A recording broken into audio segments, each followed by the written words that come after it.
Hello guys, welcome to my new blog. দেখতেই পাচ্ছ আমি আবার রেডি হয়ে গিয়েছি। হ্যাঁ, আমরা একটা জায়গায় যাব। শেষ পর্যন্ত ব্লগটা দেখার অনুরোধ থাকলো। তোমরা জানতে পারবে কোথায় যাচ্ছি না যাচ্ছি। দেখো, আমরা বেরিয়ে পড়েছি। বাড়ি থেকে বেরিয়ে উত্তম সুইটসে কিছু যেখানে যাচ্ছি সেখান থেকে সেখানের জন্য মিষ্টি নিয়ে নিচ্ছিলাম। তারপর নিয়ে নিচ্ছিলাম ফুলের দোকান থেকে ফুল।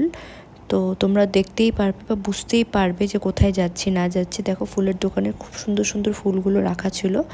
তারপর আমরা বেরিয়ে পড়েছি আমাদের গন্তব্যস্থলে যাওয়ার উদ্দেশ্যে। আমরা যাচ্ছিলাম হলো আমার দিদার বাড়িতে। এটা হলো আমার দিদার বাড়ি ধরমপুরে, যেটা হলো ধরমপুরের যেটা হলো তোমরা কিষানগঞ্জ থেকে আসলে পরে ক্যালট্যাক্স দিয়ে রাস্তাটা চলে গেলে পরে ধরমপুর, সেখানে ছিল বাৎসরিক কালী পুজো। তো তার জন্য আমরা সকলে মিলেই উপস্থিত হয়ে গিয়েছি। তারপর আমরা উপরে চলে গিয়েছিলাম। ওপরে চলে যাওয়ার পর দেখো, সবাই মিলে আমরা গল্পগুজব করছিলাম অনেক দিন বাদে। কারণ বাৎসরিক কালী পুজোতে আমি সেরকমভাবে কোনো বছরই কয়েক বছর ধরে যাওয়া হচ্ছে না। এবছর অনেক বছর পরেই গিয়েছি। তো মায়ের মুখটা দেখো, খুব সুন্দর করে সাজসজ্জা করানো হয়েছিল মাকে। আর পাথরের মূর্তি যেহেতু, তাই জন্য ওটা স্থাপিতই থাকে, প্রতিষ্ঠিতই থাকে। ওখানে গোপাল ছিল আর ওদিকে শিবলিঙ্গ ছিল। তারপর আমরা ড্রেস চেঞ্জ করে নিয়ে মা ভোগের রান্না আমরা সবাই উপোস করেছিলাম।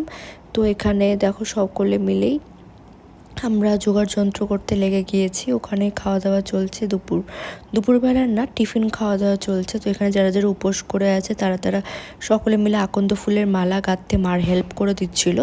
তারপর মা ভোগের রান্না শুরু করে দিয়েছে। এই ক্লিপটা আমি আগেই নিয়েছিলাম।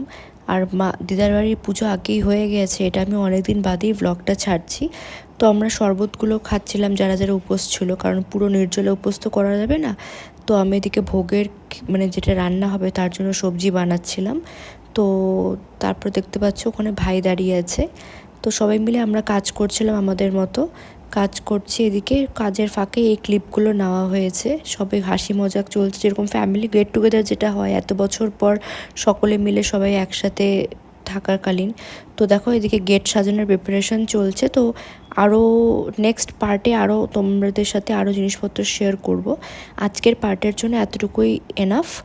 এতটুকুতেই ইতি রাখলাম। তোমরা ভালো থেকো, সুস্থ থেকো এবং জানিও কেমন লাগলো না লাগলো, এবং লাইক কমেন্ট আর শেয়ার করে দিও। তো আজকের জন্য এখানেই ইতি। দেখতেই পাচ্ছ। তাহলে নেক্সট পার্টে দেখা হচ্ছে তোমাদের সাথে।